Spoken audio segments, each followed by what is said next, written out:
Donald Trump का पहला कार्यकाल तो ठीक था, पर दूसरा कार्यकाल में ट्रंप जो कर रहे हैं और जिस तरीके से कर रहे हैं, वो अमेरिका को दूसरे देशों के प्रति उद्देश्यों को ध्यान में रखकर पिछली सरकारों ने जो फॉरेन पॉलिसी बनाई थी उसके विरुद्ध नजर आती है। अब आप इसे डोनाल्ड ट्रंप का घमंड समझ लीजिए, या अमेरिका फर्स्ट की नीति, या अमेरिका की गिरती अर्थव्यवस्था को ऊपर उठाने के लिए और अमेरिका पर बढ़ते हुए कर्ज को देखते हुए काम करना। डोनाल्ड ट्रंप अपने दूसरे कार्यकाल में कुछ अलग ही मूड में नजर आते हैं। जैसे डोनाल्ड ट्रंप किसी की नहीं सुनते और उनके कुछ फैसलों को देखकर ऐसा लगता है कि वह अपने आगे किसी को भी कुछ नहीं समझते हैं। जैसे अमेरिका की रणनीति यह होती थी कि यूरोपियन यूनियन के देशों के साथ मिलकर, सभी देशों को साथ मिलाकर अमेरिका ऐसे फैसले लेता था जिससे यूरोप के सभी देशों और अमेरिका दोनों को फायदा हो और कम से कम यूरोप को कोई नुकसान तो नहीं होता था। पर डोनाल्ड ट्रंप ने आते ही अमेरिका के प्रॉफिट के लिए किसी को नहीं छोड़ा। कनाडा को कहा कि अमेरिका में मिला लेंगे, कनाडा हमारा 51 स्टेट बनेगा। फ्रांस के राष्ट्रपति से झगड़ा, दूसरे देशों के राष्ट्रपतियों को नीचा दिखाना, ग्रीनलैंड को हथियाने की कोशिश की। डोनाल्ड ट्रंप पनामा कब जाना चाहते हैं? नोबेल प्राइज भी चाहिए। ट्रंप को रूस से यूरेनियम और उर्वरक आयात करता है, पर दूसरे देश रूस से तेल नहीं खरीद सकते। ट्रंप सभी देशों पे अपने टैरिफ लगा सकते हैं, पर और कोई देश ऐसा करे तो वो टैरिफ बढ़ाते जाएंगे। ये डोनाल्ड ट्रंप का ग्रेटर अमेरिका बनाने का प्लान है। ट्रंप सही है या गलत, ये तो अमेरिका का भविष्य ही बताएगा।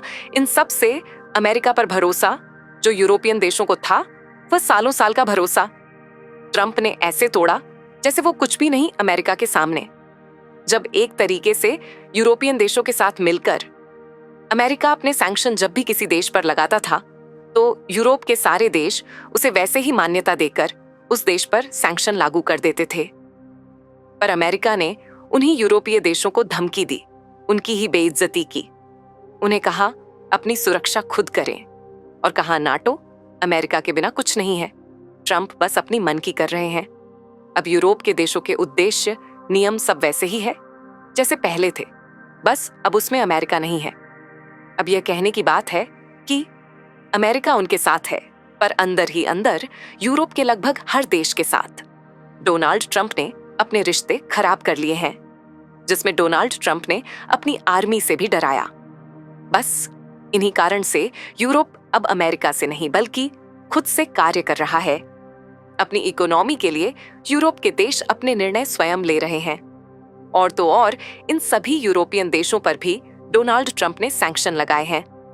पर अभी कुछ कसर बची है, क्योंकि इनके सालों के संबंध हैं और कुछ सैन्य व्यावसायिक समझौते भी हैं, जो ट्रंप का बिहेवियर ये सब जल्दी ही बर्बाद कर देगा।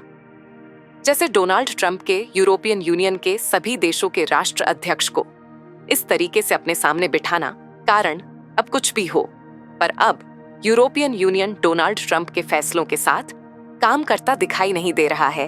उल्टा अब जैसे जर्मनी और फ्रांस ने ट्रंप को कहा कि ग्रीनलैंड मत लेना, जबकि ग्रीनलैंड डेनमार्क के अंतर्गत आता है और ग्रीनलैंड नाटो का हिस्सा है, और इसके परिणाम स्वरूप अब फ्रांस, कनाडा, ऑस्ट्रेलिया और ब्रिटेन जैसे देशों ने फिलिस्तीन को एक स्वतंत्र राज्य के रूप में मान्यता देने की घोषणा की है। दूसरा, अमेरिका के कहने पर कि भारत पर या किसी और देश पर सैंक्शन लगाओ, पर यूरोप के देश सैंक्शन नहीं लगा रहे, बल्कि अपने देश की आर्थिक स्थिति को सुधारने के लिए भारत से फ्री ट्रेड एग्रीमेंट जैसे अनुबंध कर रहे हैं।